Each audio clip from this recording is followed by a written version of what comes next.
मोगाच्यानो आतां आमी शिंपयेंतलीं मोतयां आयकुया. एकलो राजा आसलो आनी तो देवाचो व्हडलो भक्त आसलो. एक दीस देव ताका दर्शनांत भेटलो आनी देवान ताका म्हणलें, राजा, तूं म्हजो खरो भक्त, देखून तुका कितें जाय म्हज्या लागीं माग, हांव तुका दितां अशें देवान म्हणलें.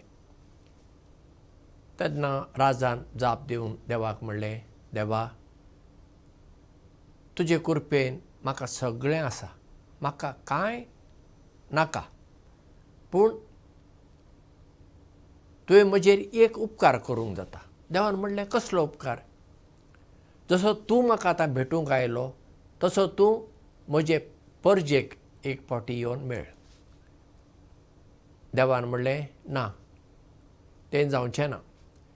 राजान म्हणलें, कित्याक देवा? तूं म्हाका येवन भेटलो, म्हज्या परजेकी एकदां येवन मेळ न्हू.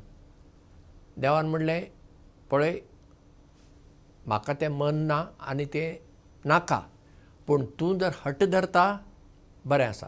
राजान म्हणलें, देवा, हट्ट म्हणून न्हू, आतां तुका हांव भेटलो, कितलो संतोश म्हाका जालो, तसो तूं म्हजे परजेक जर भेटशी तांकांय आनंद जातलो न्ही.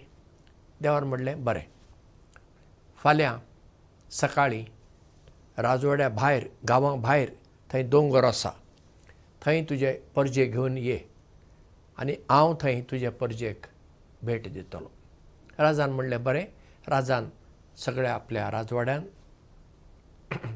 आपल्या मनशा कडल्यान ही खबर पावयली आनी दुसऱ्या दिसा सकाळीं राजा राणी मुखार वेतात, ताच्या फाटल्यान सगळीं परजां.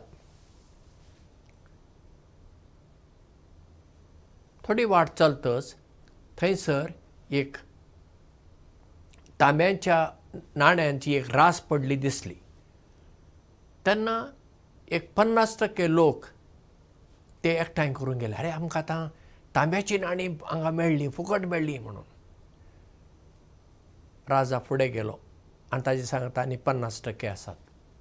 आनी सुमार वाट चलतच थंयसर एक रुपयांच्या नाण्यांची रास दिसली. तेन्ना आनीक 40% लोक ती नाणी एकठांय करूंक गेले. आतां राजा राणी आनी 10% लोक फुडें चलूंक लागले. आनी थोडी वाट चलतच थंयसर भांगाराची नाणी दिसली. तें पळयतच ते 10% मनीस ते भांगाराची नाणी एकठांय करूंक गेले. राजा आनी राणी ही दोगांच उरलीं आनी ती फुडें गेलीं.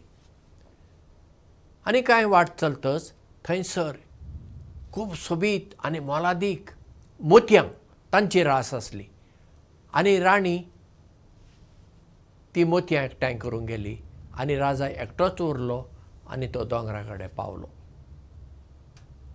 तेन्ना देवान ताका म्हणलें दर्शन दिवन, तुका हांवें पयलेंच सांगलें, हांव तुजे परजेक दर्शन दिवचो ना, पूण तुवें म्हजे कडेन हट केलें देखून हांवें जायत म्हणलें. आतां तुका कळ्ळें ना कोण म्हजे खरे भक्त आनी म्हजे कोण खरे भक्त न्हय तें हांव जाणां.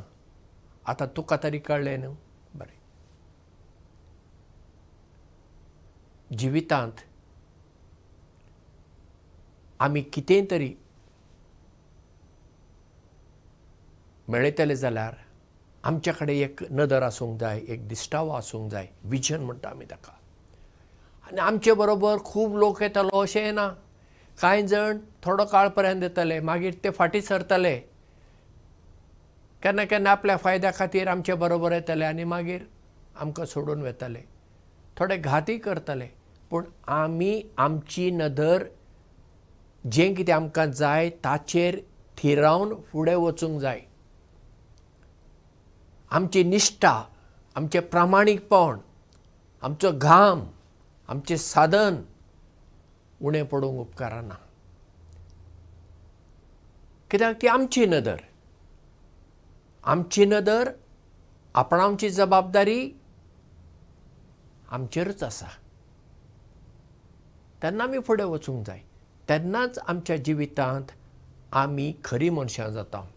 ना जाल्यार कितें जाता, उमेदीन 2 दीस कोणीय उरता आनी मागीर कुशीन सरता.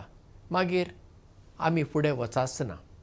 पूण जसो राजा देवाचो एक खरो भक्त आसलो, देखून तो देवाक मानवलो. आमच्या जिवितांत आमी खरीं मनशां जावंक जाय. खरीं मनशां म्हणजे ग्रेस्त न्हय, व्हडलें शिकप आसल्यारय पावना. तें सगळें बरें आसा. दुडू आसूंक जाय, शिकप आसूंक जाय, चार जगां मदें मान आसूंक जाय, ही बरी गजाल. पूण ताचे पेक्षा चड गरजेचें म्हणलें म्हज्या जिवितांत म्हाका एक नदर आसूंक जाय, म्हजो एक दिश्टावो आसूंक जाय. तेन्ना हांव ती म्हजी नदर दोळ्या मुखार दवरून हांव एक एक पावल मारून फुडें वेतां आनी तांतल्यान कितें तरी हांव फाल्यां मेळयतां. दुडूच हांव जोडटलों अशें ना, पूण एक जिवितांत एक कितें तरी म्हाका अर्थ मेळटा, म्हजें जिवीत सार्थक जाता. तर असलें अर्थाभरीत जिवीत जिवोवपी सार्थक मनशां आमी जावया. देव बरें करूं आनी मोग आसूं.